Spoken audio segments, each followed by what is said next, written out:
کتاب ته ډېر مه دغه کېږه، دلته په ټاپک ځان پوه کوئ. ګوره ټریټمنټ د ټریټمنټ دپاره به RX ولیکم. ښه ټریټمنټ آف کارډیوویسکولر ډس آرډر. ما وختي تاسو ته خبره وکړه چې موږ د کارډیوویسکولر ډس آرډر د ټریټمنټ نه مخکې موږ دوی ته یو ټیسټ کوو. ښه څه ورته کوو؟ ټیسټ ورته کوو.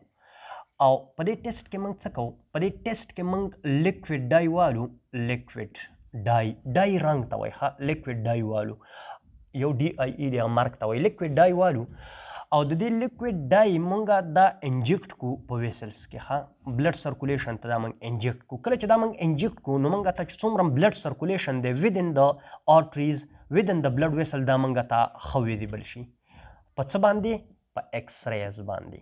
یعنی منګه کبه ایکس ریز د دې نه پاس کوو نو منګه ته دا ډېر زیات ویزیبل ښکاري.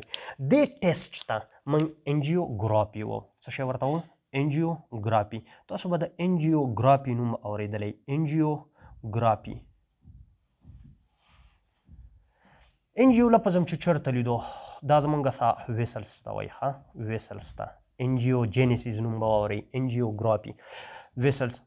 د انجیوګرام په ذریعه باندې موږ ایکس ریز چې کوم دی د دوی نه پاس کوو او موږ دا ځان ته ویزیبل کلی بای انجیکټینګ ا لیکویډ ډای ودن د بلډ سرکولیشن.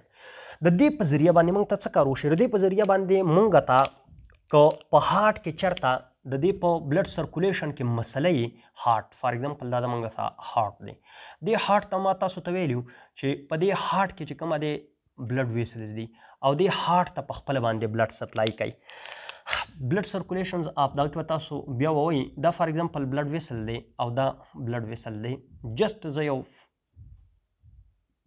د ایکسپلینیټري پرپس لپاره ډایګرام جوړوم.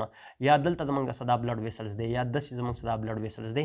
آل مایکارډیم ته رایټ کارونري آرټري، لیفټ کارونري آرټري، ډیسینډینګ پوسټیریور ډیسینډینګ آرټري او لیفټ انټیریور ډیسینډینګ آرټري او سرکمپلیکس آرټریز دا سپلای کوي.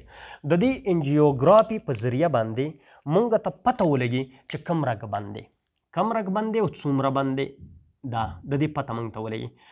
دې ټیسټ دا چې په هغې کې مونږ ته د بلاکډ یا د نیوروز آرټریز پته لګي دې ته مونږ څه وو؟ دې ته مونږ انجیوګرافي وو.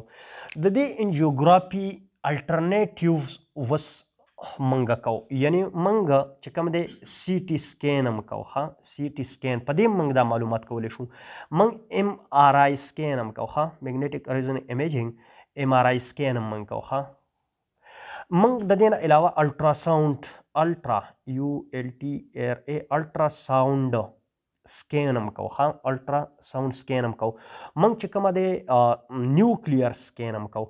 او دا ټول ټیسټونه چې کوم دي ټول ټیسټونه دا ایز افیکټیو ایز MRI.